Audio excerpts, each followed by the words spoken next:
Samex 2024 Sourcing மற்றும் Manufacturing Expo. தொழில்நுட்பத்தில் சமீபத்திய முன்னேற்றங்கள், பொதுத்துறை நிறுவனங்களில் உள்ள அற்புதமான வாய்ப்புகளை கண்டறியலாம். Samex டிசம்பர் 27 முதல் 29 வரை சென்னை ட்ரேட் சென்டரில். அதாவது ஒரு மனிதர் அவர் வகிக்கக்கூடிய பொறுப்புக்கு தகுந்த மாதிரி பேசுறாங்கன்னா அந்த மனிதருக்கு ஒரு மரியாதை கண்ணியம் இருக்கும், பொறுப்பு கண்ணியம் இருக்கும். இன்னைக்கு உதயநிதி ஸ்டாலின் அவரோட நடவடிக்கையை தமிழக மக்கள் பார்த்துக்கிட்டு தான் இருக்காங்க. ஒரு கேள்வி கேட்டீங்கன்னா நான் சினிமா செய்தியை பார்ப்பது கிடையாது. ஒரு தலைவரை பற்றி கேட்டீங்கன்னா கேட்காதீங்க. அமித்ஷா அவர்கள் பாராளுமன்றத்தில் நேற்று பேசிய பேச்சு வேண்டுமென்றே அவங்க திசை திருப்புறாங்கன்னா அதை திசை திருப்புவதற்கு இவர் ஒரு மெசேஜ். அதனால் உதயநிதி ஸ்டாலினாக இருக்கட்டும், யாராக இருக்கட்டும், அமித்ஷா அவர்கள் பேசின பேச்சை ஒருக்கா பாருங்க, என்ன சொன்னாருன்னு கேட்க. அம்பேத்கர் அவர்களுக்கு எவ்வளவு பெரிய பாவத்தை காங்கிரஸ் செய்திருக்கிறது அப்படின்னு பட்டியலிட்டிருக்காங்க. பாவங்களை பட்டியலிட்டிருக்கின்றார்கள். குறிப்பாக முதல் கேபினட் நேருவிலிருந்து ஆரம்பித்து அதன் பிறகு நடத்தப்பட்ட 1951-52 முதல் பாராளுமன்ற தேர்தலில் எப்படி அம்பேத்கர் ஐயாவை தோக்கடிச்சாங்க, எப்படி அம்பேத்கர் ஐயாவை அவமானப்படுத்தினாங்க. காங்கிரஸை சார்ந்த 2 பிரதம மந்திரிகள் அவர்களே பாரத் ரத்னா கொடுத்துக்கிட்டாங்க. ஆனால் 1980 வரைக்கும் அம்பேத்கர் ஐயாவை மறந்துட்டாங்க. அன்னைக்கு ஜனசங்கம் இருந்த கூட்டணி ஆட்சி 1980 அம்பேத்கர் ஐயாவுக்கு பாரத் ரத்னா விருது கொடுக்கப்பட்டது. அதன் பிறகு அம்பேத்கர் ஐயாவுக்கு சம்பந்தப்பட்டிருக்கக்கூடிய 6 இடங்கள், பிறந்த இடம், வாழ்ந்த இடம், இறந்த இடம், படித்த இடம், அந்த 6 இடத்தையும் யார் இன்னைக்கு வாங்கி மக்கள் வருவதற்கு அதையெல்லாம் அற்புதமான ஒரு இடமாக யார் மாற்றியிருக்கிறாங்க? பிஜேபி அரசு, மோடி ஐயா. அம்பேத்கர் ஐயா படித்த லண்டன் இடத்தை யார் வாங்கியிருக்கிறாங்க? மோடி ஐயா. இதெல்லாம் கூட நாம் பட்டியலிட்டிருக்கின்றோம். நரேந்திர மோடி ஐயா அவர்கள் செய்திருப்பதை அமித்ஷா அவர்கள் பாராளுமன்றத்தில் பேசினாங்க. அதில் ஒரு வார்த்தை இவங்க என்ன சொன்னாங்க, நீங்க அம்பேத்கர் ஐயா வச்சு இவ்வளவு பாவத்தை நீங்க சம்பாதிச்சிருக்கிறீங்க, அவர் பேரை வச்சு அரசியல் பண்றீங்க, ஆனால் நீங்க எங்கே சென்றாலும் கூட உங்களுக்கு விமோசனம் கிடைக்காது என்று பேசியதை நீங்க அம்பேத்கர் ஐயாவை இழிவுபடுத்தி விட்டீர்கள் என்று காங்கிரஸ் பேசுகின்றார்கள். எதிர்கட்சி நண்பர்கள் திமுக பேசுறாங்க. இப்ப உதயநிதி ஸ்டாலின் அவர்களுக்கு ஹிந்தி தெரியாது போடான்னு சொல்றவரு அமித்ஷா அவர்கள் இந்தியில பேசுறது என்ன தெரிஞ்சுக்கிட்டாரு, என்ன கத்துக்கிட்டாரு? அதனால் இடத்திற்கு இருக்கக்கூடிய பொறுப்புக்கும் ஒரு தகுதி இருக்கு, ஒரு பணிவு வேண்டும். அது நம்முடைய துணை முதலமைச்சர் அவர்கள் இல்லை என்பது வெளிப்படையாக தொடர்ந்து தெரிகிறது. பத்திரிகையாளர் நடத்துகின்ற விதம், ஒரு காரில் உட்காந்துக்கிட்டு பத்திரிகையாளர் சந்திப்பு, காரில் உட்காந்துக்கிட்டு, உதாரணத்துக்கு நம்ம சென்னையில் பேசிட்டு வந்தோம், நண்பர்கள் நீங்கள் கேட்குறீங்க என்ன பேசணும்னு சொல்றீங்க, பேசுகிறோம், இருந்தும் பேசுகிறோம், 1/2 மணி நேரம் தான் ஆச்சு. பத்திரிகையாளர் நடத்துகின்ற விதத்தை பாருங்க, காரில் உட்காந்துக்கிட்டு பத்திரிகையாளர் அப்படியே ஓடுவாங்க. அதில் யாருடைய கால் மீது எந்த வண்டி ஏறுன்னு யாருக்கு தெரியாது, மைக்க நீட்டினாங்கன்னா பதில். இதெல்லாம் தான் ஒரு துணை முதலமைச்சர் பத்திரிகையாளர் நடத்தக்கூடிய விதம். அதனால் உங்களுக்கு தெரியும், நான் வன்மையாக கண்டிக்கின்றேன் என்று சொல்வதை விட அவருடைய இடத்திற்கும் தகுதிக்கும் தகுந்தாற்போல் அவர் பேசுகின்றார்கள் அப்படிங்கிற கேள்வியை உங்கள் மூலமாக மக்கள் முன்னாடி வைக்கிறேன்.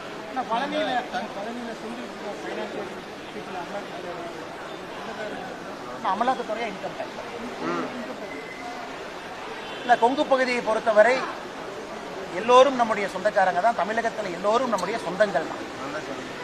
இன்று நம்முடைய நண்பர் ஒரு கேள்வி கேட்குறாங்கன்னா, பழனி பக்கத்தில் ஒரு மீது இன்கம் டேக்ஸ் அதிகாரிகள் ரைட் நடத்துகிறாங்க, ஒரு சொந்தக்காரங்க. ஆமாம், சொந்தக்காரங்க தான், எங்களுடைய உறவு முறை அவர்கள். இது கோயம்புத்தூரில் போன வாரம் நடந்த ஒரு ரைடும் சொந்தக்காரங்க தான். ஆனால் என்னை பொறுத்தவரை தெளிவாக இருக்கின்றேன். மத்திய அரசாக இருந்தாலும், யாராக இருந்தாலும், எந்த ஏஜென்சியாக இருந்தாலும் அவர் நடவடிக்கை அவங்க எடுக்கிறாங்க. பாரதிய ஜனதா கட்சியினுடைய தலைவராக நான் எங்கேயும் குறிப்பிடுவது கிடையாது, யாருக்கையும் பேசுறது கிடையாது. ஆனால் கொங்கு பகுதியில் எல்லா நம்முடைய சொந்தக்காரங்க இருக்கிறாங்க. பிரச்சனை வரும்பொழுது நியாயமான முறையில் இருக்கும்பொழுது நாம் தீர்வு கொடுக்குறோம். எல்லோரும் சொந்தங்கள். நான் சொந்தக்காரங்களையும் சொந்தங்களையும் நான் வேறுபடுத்தி பேசுறீங்கன்னா தமிழ்நாடு எல்லாமே சொந்தங்கள் தான். அதனால் யாராக இருந்தாலும் அரசு எந்த நடவடிக்கை எடுக்கிறதோ அதுக்கு அவங்க தன்னை உட்படுத்திக் கொள்ள வேண்டும். அதன் மூலமாக அரசு என்ன சொல்றாங்க அது எல்லோரும் கேட்க வேண்டும். அதே விதத்தில் அரசு சொல்லக்கூடிய விதத்தில் தரப்பத்தில் நியாயம் இல்லை என்றால் உச்சநீதிமன்றமோ உயர்நீதிமன்றமோ செல்வதற்கு எல்லோருக்கும் ஒரு இடம்.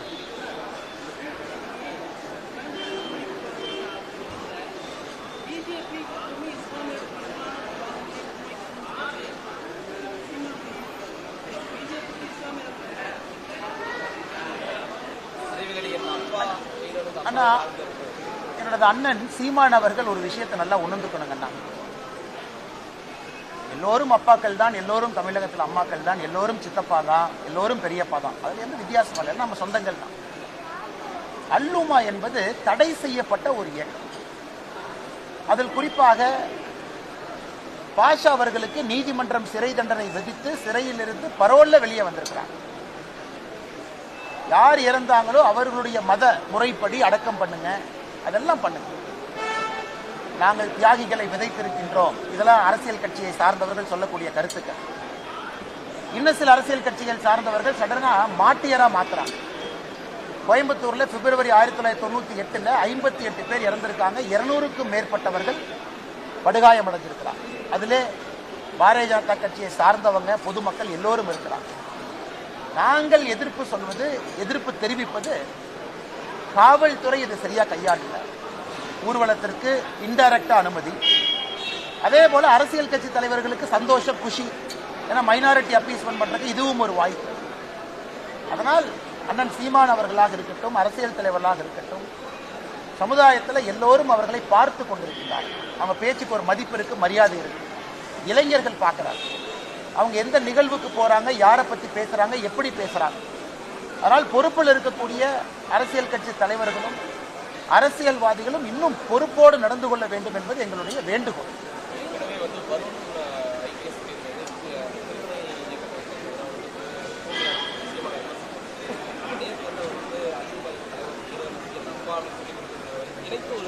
அண்ணன் சீமான் அவர்கள் நேற்று அல்லுமா அதனுடைய நிறுவனர் தலைவராக இருந்து பரோல்ல வெளியே வந்து கோயம்புத்தூர்ல 1998 பிப்ரவரியில் நடந்த தீவிரவாத தாக்குதல்ல மிக முக்கிய குற்றவாளியாக இருந்து இறந்திருக்கக்கூடிய பாஷா அவர்களுடைய இறுதி அஞ்சலி செலுத்துவதற்காக போயிருக்கிறார்.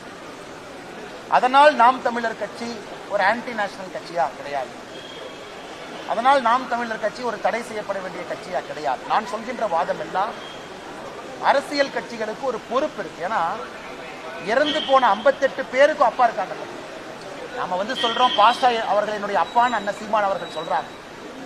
இறந்து போன 58 குழந்தைகளுக்கு அப்பா அம்மா இருக்கிறாங்க. அதிலே ஒரு இஸ்லாமிய குழந்தை இருக்கிறார் இறந்து போனது, அவங்களுக்கு அப்பா அம்மா இருக்கிறாங்க. அதனால் அவர்களும் அப்பா தானே. பாஷா அவர்கள் அப்பாவாக இருந்தால் 58 பேர் அப்பா தான், 200 பேர் படுகாயம் அடைஞ்சவங்க அப்பா தான். அதையும் அண்ணன் சீமான் அவர்கள் பார்க்க வேண்டும். நான் சொல்றேன், நான் இங்கே ஒரு தடித்த வார்த்தையை பயன்படுத்த விரும்பலைங்க. அவர்கள் 2 முறை யோசிக்க வேண்டும், எங்கே அரசியல் பேசுவது, எங்கே அரசியல் செய்வது. கோயம்புத்தூருக்குள்ள வந்தா இன்னைக்கும் அது ஆறாத ஒரு ரணமாக, ஒரு வடுவாக, இன்னைக்கும் மக்கள் மனதில் ஒரு நீங்கா துயராக இருப்பது 1998 எல்லோருக்கும் தெரியும். அதனாலதான் கோயம்புத்தூர் பின்னாடி போச்சு. எங்கேயோ சென்றிருக்க வேண்டிய கோவை மாணவர் இன்னைக்கு தத்தளித்துக் கொண்டிருக்கிறது என்றால் இது ஒரு முக்கிய காரணம். அந்த குண்டு வெடிப்பு இங்கே வர வேண்டிய வேர்ல்டு பேங்க் பிரான்ச் ஹைதராபாத்துக்கு போச்சு. நம்ம நிறைய பேசலாங்க. இன்வெஸ்ட்மெண்ட் ஆப்பர்ச்சுனிட்டி பக்கத்து மாநிலத்திற்கு போச்சு. ஒரு சேஃப் சிட்டி இல்லை என்கின்ற ஒரு பெயர். ஆனா இன்னைக்கு அரசியல்வாதிகள் எல்லாம் மாட்டையர் என்னுடைய அப்பா என்கின்ற வார்த்தையை பயன்படுத்தும் பொழுது அதை மக்களும் கூர்ந்து கவனிக்கிறாங்க. இதுல இன்னும் ஒரு படி மேல போய் எப்பொழுதுமே பாரதிய ஜனதா கட்சி இஸ்லாமியர்களுக்கு எதிரான கட்சி கிடையாது. இஸ்லாமிய சொந்தங்கள் பாரதிய ஜனதா கட்சியில் இருக்கிறார். நாங்கள் இஸ்லாமிய பயங்கரவாதத்துக்கு எதிரானவர். இஸ்லாமியர்கள் எல்லாரும் நல்லவங்க எத்தனையோ பேர் இருக்காங்க, 99%, 100% கிட்டத்தட்ட இருக்கிறாங்க. அதுக்குள்ள இருக்கிற யாராவது பயங்கரவாதத்தை பயன்படுத்தி அதன் மூலமாக பிரிவினைவாதத்தை விதைக்க வேண்டும் என்று நினைத்தால் அவர்களுக்கு நாங்கள் எதிராக இருக்கிறோம். அதே நேரத்தில் நான் சொல்றேன், தீவிரவாதம் ஒரு மதம் சார்ந்தது கிடையாது, ஒரு மதம் சார்ந்தது கிடையாது. ஆனா இஸ்லாம் மதத்திலிருந்து ஒரு தீவிரவாதி வரும்பொழுது நாங்கள் தீவிரவாதம் என்கின்ற வார்த்தையை பயன்படுத்தும். அதுக்காக இஸ்லாம் மதத்தை கொச்சைப்படுத்தலாம். நாங்கள் இஃப்தார் விருதை பாரதிய ஜனதா கட்சி சார்பாக கொடுக்கின்றோம், கொண்டாடுகின்றோம், அவர்களோடு இருக்கின்றோம், உறவினோடு இருக்கின்றோம். ஆனா அது நம்முடைய பாஷா ஐயாவுடைய இறுதி இதுக்கு நான் போவேன், அங்க போய்தான் நான் அதை சொல்லுவேன் அப்படிங்கிறது சீமானன் அவர்கள் திரும்ப யோசிக்கணும். இறந்து போன மனிதருக்கு மரியாதையா நாங்களும் கொடுக்கிறோம். இறந்துட்டாரு, என்ன மரியாதை கொடுக்கணுமோ அதை ஊர்வலமாக நடத்தி ஒரு தியாகியை போல் பட்டம் கொடுத்துதான் கோயம்புத்தூர்ல திமுக அரசியல் செய்ய வேண்டும் என்று நினைத்தால் கோயம்புத்தூர் மக்கள் பதிலடி கொடுப்பார்கள் என்கிற நம்பிக்கை.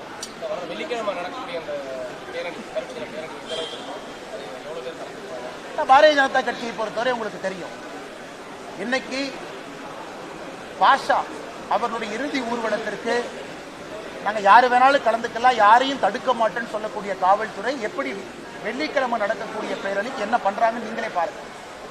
பாரதிய ஜனதா கட்சியினுடைய தலைவர் வீட்டுக்கு நான் கைது பண்ணுவேன், கோயம்புத்தூர் தலைவர்களை வெளியே விட மாட்டேன், 2 பேர் ரோட்ல வந்தாவே 1500 போலீஸ் போட்டு கைது பண்ணுவேன். இதெல்லாம் தொடர்ந்து. ஆனா நாங்க ஒரு விஷயம் கோயம்புத்தூர் மக்களும் புரிஞ்சுக்கணும், பாரதிய ஜனதா கட்சி நரி வருதுன்னு சொல்லிக்கிட்டே இருக்கும். அது உங்களுக்கும் தெரியும். அது மக்களும் இங்கே உணர்ந்து கொள்ள வேண்டும். ஒரு கட்சியாக இருக்கட்டும், இயக்கத்தை சார்ந்தவர்களாக இருக்கட்டும், உயிரை கொடுத்து பல விஷயத்தை உங்கள் முன்னால் வைப்பது. கோயம்புத்தூர் மாநகரத்தில் சூசைட் பாம் அட்டாக்ல இருந்து என்ஐஏ சார்ஜ் ஷீட்டை யாரு படிச்சாலும் தெரியும் எந்த அளவுக்கு ஆழமாக இங்கே பயங்கரவாதம் இருக்கு. அதனால கோயம்புத்தூர் மக்கள் நல்லா புரிஞ்சுக்கணும், அமைதி, முழுமையான அமைதி இங்கே வரும் பொழுது மட்டும்தான் கோயம்புத்தூர் மாநகரம் தன்னுடைய இழந்த பொலிவை முழுமையாக அது மீட்க முடியும். ஆனா இன்னைக்கு இருக்கக்கூடிய அரசியல்வாதிகள் பேசுற பேச்சு நீங்களும் பாக்குறீங்க. அதே தேர்தலில் நாங்களும் நிற்கிறோம். எல்லா விதமான கருத்துக்களை பார்த்து நீங்க ஓட்டு போடுறீங்க. நாளைக்கு உங்களுடைய குழந்தை ஒரு வளர்ந்த மாநகரத்தில் இருக்க வேண்டும் என்று நினைத்தால் இன்னைக்கு மக்கள் நீங்க முடிவெடுக்கணும். பாரதிய ஜனதா கட்சியில் நாங்க கத்தி பிரயோஜனம் இல்லை. வெள்ளிக்கிழமை அன்னைக்கு நாங்க ஆர்ப்பாட்டம் பண்றோம், அதை பண்றோம், இதை பண்றோம், அதுல எல்லாம் பிரயோஜனம் இல்லைங்க. அது உங்களுக்கு நாங்கள் சொல்லுகின்ற செய்தி ஒரு பொது தளத்தில் இதெல்லாம் நடக்குது பாருங்க. ஆனா மக்கள் நீங்க முடிவெடுக்கணும். மக்கள் நீங்கள் தேர்தலில் வாக்களிக்கும் பொழுது எந்த கட்சி உங்களோடு இருக்கிறது, யார் பயங்கரவாதத்துக்கு எதிராக இருக்கிறார், யார் இங்கே என்ஐஏவை கொண்டு வர வேண்டும் என்று சொல்லுகிறார், அதை மக்களும் யோசிக்க வேண்டும் என்பது என்னுடைய அன்பான வேட்பு. அண்ணா கர்மனமா கேட்கிறேன் சார், ஒரே நிமிஷம் வந்துட்டு.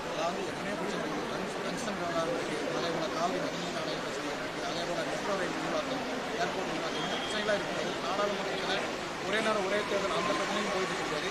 அம்பேத்கரை மட்டும் பற்றி இவங்கெல்லாம் எதிர்கட்சியில் ஒரு அணிக்கு திரளுக்கு என்ன காரணம்? கடந்த கால சோழர்களை பற்றிலாம் அமித்ஷா பேசியிருக்காரு. இவங்கெல்லாம் ஒரு அணியில் திரண்டு பேசுவதற்கு என்ன காரணம்? ஆனா இன்னைக்கு அவர்களிடம் மக்களிடம் சென்று வாக்கு கேட்பதற்கு எந்த விஷயமே இல்லைங்கண்ணா. ஆரோக்கியமான விவாதம் செய்து நாங்க மக்களுக்கு இதை செய்யறோம், இது எங்களுடைய ஆல்டர்னேட் டெவலப்மெண்ட் மாடல், பிஜேபி இல்லாம எங்களுக்கு வாய்ப்பு கொடுங்க, நாங்க உங்களுக்கு இந்த மாதிரி ஒரு பொருளாதாரத்தை கொண்டு வர்றோம் கிடையாது. பேசுவதெல்லாம் ஜாதி, பேசுவதெல்லாம் இன மொழி பிரச்சனை, பேசுவதெல்லாம் வடக்கு தெற்கு. நீங்களே யோசிச்சு பாருங்க. கடந்த ஓராண்டு 2 ஆண்டு காலமாக எதிர்கட்சி நண்பர்கள் பேசக்கூடிய வாதத்தில் இதை தவிர புதுசா என்ன இருக்குன்னு பாருங்க. எக்கனாமிக் குரோத்தா கிடையாது. நாங்க தமிழ்நாட்டுக்கு இந்த திட்டத்தை கொண்டு வருவோம் என்று 40 திமுக எம்பி பேசியிருக்காங்களா? இல்லை. என்னைக்கு திரும்ப திரும்ப அமித்ஷாஜி என்ன சொன்னாங்க? அம்பேத்கர் ஐயா, நான் சென்னையில சொன்னாங்கன்னா, அம்பேத்கர் ஐயா எனக்கு கடவுள், அவருடைய வழிப்படி அரசியல் செய்கின்ற மனிதன் நான். யாராவது திமுக குறை சொல்லட்டும். அண்ணாமலை என்ன மாநில தலைவரான பிறகு எங்களுடைய மாவட்ட தலைவர்கள் எத்தனை பேர் பட்டியலின சகோதர சகோதரிகள் சொல்லட்டும், எண்ணி பார்க்கட்டும். திமுகவையும் பாஜகவையும் எண்ணி பார்க்கட்டும். பொதுச் செயலாளர்கள் பாரதிய ஜனதா கட்சியில பட்டியலினத்தை சார்ந்த பொதுச் செயலாளர்கள் சகோதர சகோதரிகள் எத்தனை பேர் இருக்கிறாங்க? திமுக எண்ணி பார்க்கட்டும். நான் தலைவராக இருக்கும் பொழுது இங்க இருக்கக்கூடிய கட்சி எல்லோரும் சேர்ந்து இதை பயணிக்கிறோம். இதற்கு முன்பு அது நடந்திருக்கு. இன்னைக்கு நான் திமுகவை குறை சொல்றேன், திமுக என் மீது குறை சொல்லட்டும், சுட்டி காட்டுறேன். திமுகவுடைய மாவட்ட செயலாளர் நாங்கள் சுட்டி காட்டுறோம். எத்தனை பேர் பட்டியலின சகோதர சகோதரிகள் மாவட்ட செயலாளர், 35 அமைச்சர்கள், 34வது பட்டியலின சகோதர சகோதரி, 35 பட்டியலின சகோதர சகோதரி, 27 பட்டியலின சகோதர சகோதரி, 32, 27, 32, 34, 35 வாரண்ட் ஆஃப் ரெசிடென்ஸ். ஏன் பட்டியலினத்திலிருந்து யாருமே சகோதர சகோதரி பினான்ஸ் மினிஸ்டரா வர்ற தகுதி இல்லையா? உள்துறையில வர்ற தகுதி இல்லையா? இல்ல அவங்க ரூரல் டெவலப்மெண்ட் வர்ற தகுதி இல்லையா? இல்ல 50,000 கோடி ரூபாய் பட்ஜெட் ஹேண்டில் பண்றது அவங்களுக்கு தெரியாதா? இதைத்தான் அம்பேத்கர் எதிர்த்தார். அம்பேத்கர் ஐயாவுடைய ரெசிக்னேஷன் லெட்டர் நேரு அவர்களுக்கு எழுதியது யாரு படிச்சாலும் அம்பேத்கர் ஐயா தெளிவா சொல்லியிருப்பாரு, ஒரு பட்டியலின சகோதரன் என்கின்ற ஒரே காரணத்திற்காக நான் டெவலப்மெண்ட் மினிஸ்ட்ரி ஹேண்டில் பண்றதுக்கு இல்லையா? இல்ல நேரு அவர்கள் லண்டன் செல்லும் பொழுது நேரு அவர்களுக்கு இன்சார்ஜா இருப்பாங்கன்னு யாரையோ போட்டீங்களே, அப்ப இந்த அம்பேத்கர் அவர்கள் உங்களுக்கு ஞாபகத்துக்கு வரலையா? சோ காங்கிரஸ் கட்சி செய்த மிகப்பெரிய துரோகமே அம்பேத்கர் அவர்கள் பட்டியலினத்தை சார்ந்தவர் என்கின்ற ஒரே காரணத்திற்காக அண்ணே வைஸ்ராய்ஸ் கவுன்சில்ல இரிகேஷன் எக்ஸ்பர்ட் அம்பேத்கர் ஐயா, சரித்திரத்தை படிக்கணுங்க எதிர்கட்சி நண்பர்கள். வைஸ்ராயினுடைய கவுன்சில்ல இந்தியாவுடைய சுதந்திரத்திற்கு முன்பு இந்தியாவுடைய பல dam internal irrigation is an expert. இன்னைக்கு எல்லாமே நம்ம சட்டமேதைன்னு சொல்றோம். அம்பேத்கர் ஐயாவுக்கு பல பரிணாமம் வருது. சட்டம் என்பது ஒரு பரிணாமம் தான். ஆனா இவங்க என்ன பண்ணாங்க? சட்டத்துக்குள்ள அடைச்சு வச்சாங்க, டெவலப்மெண்டே கொடுக்கல. அதை எதிர்த்து தான் அம்பேத்கர் அவங்க வெளியே வந்தாங்க. அதைத்தான் நாங்க இன்னைக்கு சொல்றோம். அதே தான் நீங்க பண்றீங்க, சமூக நீதிங்கிறீங்க. நீங்களே சொல்லுங்க, 35 திமுக அமைச்சர்கள்ல லிஸ்ட் எடுத்து பாருங்க, கவர்னர் ஆபீஸ்ல வாங்கி பாருங்க, யாருக்கு எந்த அதிகாரம் இருக்குன்னு சொல்லி வாரண்ட் ஆஃப் ரெசிடென்ஸ் கொடுத்திருக்காங்க. யாரு? 1, 2, 3. உதயநிதி ஸ்டாலின் எங்க இருக்கிறாரு? உதயநிதி ஸ்டாலினுடைய ஆர்டர் நம்பர் 3, துணை முதலமைச்சராக இருந்து ஆர்டர் நம்பர் 3 இருக்கார். நீங்க 3ஆவதா உதயநிதி ஸ்டாலின் இருக்கிறீங்களே, உங்களுக்கு முன்னாடி இருந்து அரசியல்ல பட்டியலின சகோதர சகோதரிகள் அத்தனை பேர் இருக்காங்க. அவங்க ஏன் கடைசியா இருக்கணும்? ஏன் அவங்க 34ஆவதா இருக்கணும்? ஏன் 32ஆவதா இருக்கணும்? இதைத்தான் அமித்ஷாஜி கேட்கிறாங்க, இதைத்தான் நாங்கள் கேட்கின்றோம்.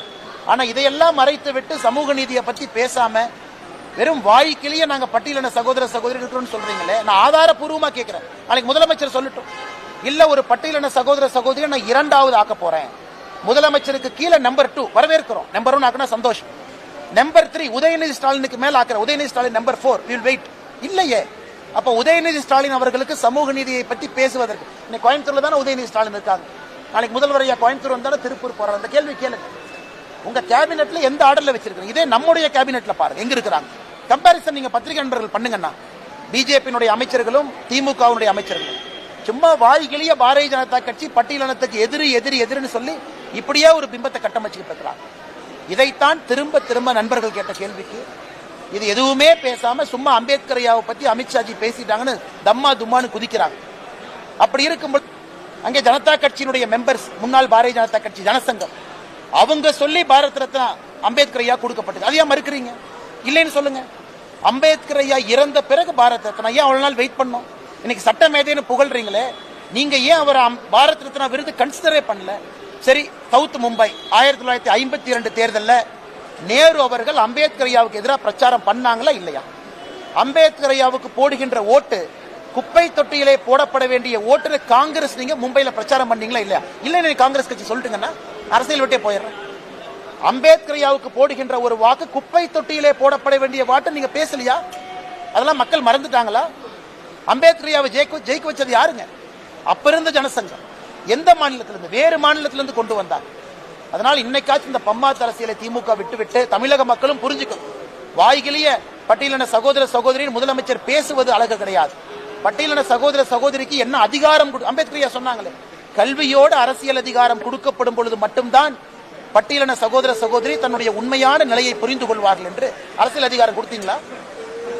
அதனாலதான் இந்த டிராமா போயிட்டே இருக்குதுங்களா? அதான் இந்த விளக்கமான ஒரு விஷயத்தை விளக்கி பத்திரிகையாளர் சந்திப்பிலே சொல்ல வேண்டும் என்பதற்காக தான் கொஞ்சம் நேரத்தை எடுத்து உங்கள்கிட்ட பேசுறேன்.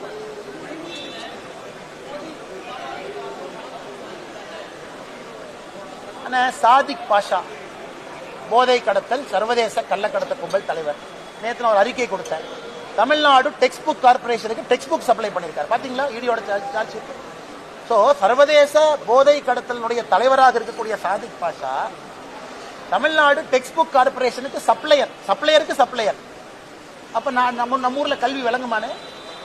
நம்ம ஊர்ல ஏதாச்சும் அரசு பள்ளியோ தனியார் பள்ளியோ ஆரம்ப பள்ளியோ விளங்குமா? சர்வதேச கடத்தல்காரர் இருக்கு. அதனாலதான் எல்லா இடத்துலயும் பாத்தீங்கன்னா இன்னைக்கு உங்களுடைய பத்திரிகையில காலையில பார்த்தேன், உங்க பத்திரிகையில கோவை மாநகரத்துல எத்தனை கல்லூரிகள் இன்னைக்கு வந்து கஞ்சா புழக்கம் அதிகமா இருக்கு ஒரு பேஜுக்கு எழுதிட்டு. உண்மைதான். அது எப்படி திடீர்னு வந்து சித்தனால இல்ல. கோயம்புத்தூரை பொறுத்தவரை இந்தியாவிலே இது கல்வி நகரம். இந்தியாவில எந்த ஒரு மாவட்டத்திலும் இங்க இருக்கக்கூடிய கல்வி கூடங்களை போல் எந்த ஒரு மாவட்டமும் கிடையாது. Coimbatore is number 1 educational hub. Individual institution இது நம்பர் 1ங்க. அப்படி இருந்து என்ன நீங்க பண்ணிருக்கீங்க? அதனால நீங்கள் கண்டிப்பா உங்க பத்திரிகையில் நீங்க எழுதியிருக்கிற வரவேற்கிறேங்கன்னா அரசு நடவடிக்கை எடுக்கணுமே. நான் அமித்ஷா அவர்களுக்கு கடிதம் எழுதியிருக்கின்றேன் அதிகாரப்பூர்வமாக. கோயம்புத்தூர் மாநகரத்திற்கு NIA வரணும், NCB வரணும். அதை நாங்க கொண்டு வருவோம். தேர்தல் வாக்குறுதி கொடுத்திருக்கின்றோம். கடிதம் எழுதி 1 மாசம் ஆயிருச்சு. அதற்கான சாத்தியக்கூறுகள் அவங்க ஆராய்வாங்க, என்ன பண்ணணும்னு அவங்க யோசிப்பாங்க. எனக்கு நம்பிக்கை இருக்கு. அதை கோயம்புத்தூருக்கு சொன்னபடி நாங்கள் கொண்டு வருகின்றோம். எங்களுக்கு உள்துறை அமைச்சர்கள் செய்வார்கள் என்கின்ற முழு நம்பிக்கை எங்களுக்கு இருக்கு.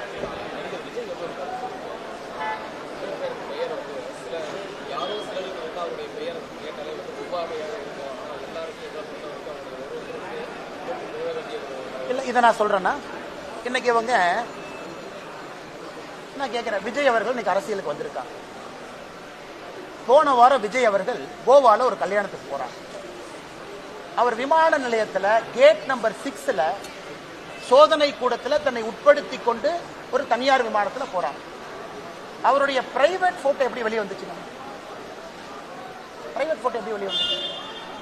விஜய் அவர்கள் யாரு கூட வேணாலும் போலாம், அவருடைய தனிப்பட்ட விருப்பம். விஜய் அவர்கள் கூட யாரு வேணாலும் விமானத்தில் போலாம், அவருடைய தனிப்பட்ட விருப்பம். யார் அந்த போட்டோ எடுத்து வெளியிட்டாங்க? அதனால்தான் நாங்கள் நம்முடைய சிந்தியா அவர்களுக்கு விமான போக்குவரத்து அமைச்சர் அவருக்கு பாரதிய ஜனதா கட்சி சார்பாக கடிதம் எழுத இருக்கின்றோம். யார் அந்த போட்டோவை எடுத்தாங்க? இதே போறவங்க வர்றவங்க போட்டோ எடுக்கிறது தான் ஸ்டேட் இன்டெலிஜென்ஸ் வேலையா? ஸ்டேட் இன்டெலிஜென்ஸ்ல போட்டோ எடுத்து திமுக ஐடி விங்க் கொடுக்கறதா அவங்க வேலையா? ஆனா ஒரு மனிதனுடைய தனிப்பட்ட வாழ்க்கையிலே தலையிடுவதற்கு யாரும் உரிமை இல்லை. அவங்க பேசுறது பிஜேபிக்கு எதிராக பேசினா கூட நான் இந்த கட்சியினுடைய மாநில தலைவராக சொல்லுவேன், இதுதான் நீங்க வந்து காட்டக்கூடிய அரசியல் நாகரிகம். இதுதான் திமுக வந்து மக்களை மதிக்கக்கூடிய விதம். யார் வேணாலும் எங்க வேணாலும் போவாங்க, தனியா அவங்க போறாங்க, கல்யாணத்துக்கு போறாங்க, அதையும் போட்டோ எடுத்து நீங்க லீக் பண்ணுவீங்க, ரிலீஸ் பண்ணுவீங்க, பேசஞ்சர் மேனிஃபெஸ்ட் எடுத்து. அதனால தான் விமானத்துறை போக்குவரத்து அமைக்கிறதுக்கு எழுதுறோம், சிசிடிவி எக்ஸாமின் பண்ணுங்க, யாரு போட்டோ எடுத்தாங்கன்னு புடிங்க, அவங்க செல்போன்ல இருந்து யாருக்கு அனுப்பிச்சாங்க எடுத்து எஃப்ஐஆர் போட்டு உள்ள தள்ளுங்க. இது முதல் விஷயம்.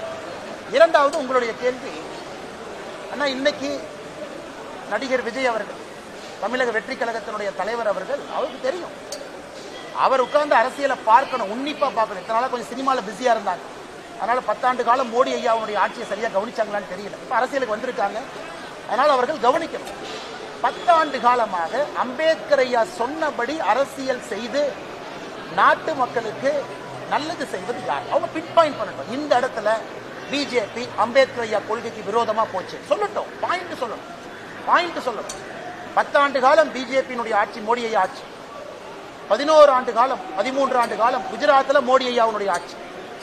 ஒரு இடத்துல அம்பேத்கர் ஐயாவுக்கு எதிராக நாங்கள் நடந்து கொண்டோம் அப்படின்னு ஒரு கட்சி வாய்க்கிலேயே உதயநிதி ட்வீட் போடுறார். அந்த ட்வீட்ல ஒரு லைன் போடலாமே, இது அம்பேத்கர் ஐயாவுக்கு எதிரானது. அம்பேத்கர் ஐயா கொண்டு வந்த அரசியலமைப்பு சட்டத்தில் ஒரே நாடு ஒரே தேர்தல் இருக்கு. அதைத்தான் 1968க்கு பிறகு திரும்ப கொண்டு வர்றோம். இது எப்படி அரசியலமைப்பு சட்டத்துக்கு எதிராக இருக்கும்? அம்பேத்கர் ஐயா கொண்டு வந்த சட்டம் தானே. 51, 52 ஒரே நாடு ஒரே தேர்தல் தான். 57 ஒரே நாடு ஒரே தேர்தல். 62 ஒரே நாடு ஒரே தேர்தல். 67 ஒரே நாடு ஒரே தேர்தல். எப்படி அம்பேத்கர் ஐயாவுக்கு எதிராக பாரதிய ஜனதா கட்சி செயல்படும்? அதனால சில படித்த அரசியல்வாதிகள் கேட்டா 5 முறை எம்பி 7 முறை எம்பி பாராளுமன்றத்தில் பேசுறாங்க. உங்களுக்கு நான் கேட்க விரும்புறேன், அப்ப ஒரே நாடு ஒரே தேர்தல் பாரதிய ஜனதா கட்சி கொண்டு வந்தால் அது அம்பேத்கர் ஐயாவுக்கு எதிராக எப்படி சொல்லுவீங்க? அம்பேத்கர் ஐயா சொன்னது தானே செய்யணும். அதனால் எல்லோருக்கும், நடிகர் விஜய் அவர்கள் உட்பட எல்லோருக்கும் நான் சொல்லிக் கொள்வது, எங்களிடம் குறை இருந்தால் சுட்டி காட்டுங்க, பாயிண்டா பேசுங்க. இது தப்பு பண்ணுவீங்க, இந்த பில்லுல தப்பு பண்ணுவீங்க, இந்த சட்டத்துல தப்பு பண்ணுவீங்க, நான் உங்ககிட்ட பாயிண்டா பேசுறேன். அப்படி யாராவது சொன்னால் நான் தவறு செய்தாலும் கூட திருத்திக் கொள்கிறேன். நான் காலையிலே சொன்னேன், அம்பேத்கர் என் கடவுள் இல்லை. அதனால தயவு செய்து அரசியல் கட்சிகள் 19 பேசி பேசி பேசி இப்படியே வண்டி ஓட்டுறதை விட எங்க தவறு நடந்திருக்குன்னு சொல்லுங்க, அப்புறம் பேசுவோம். நன்றி.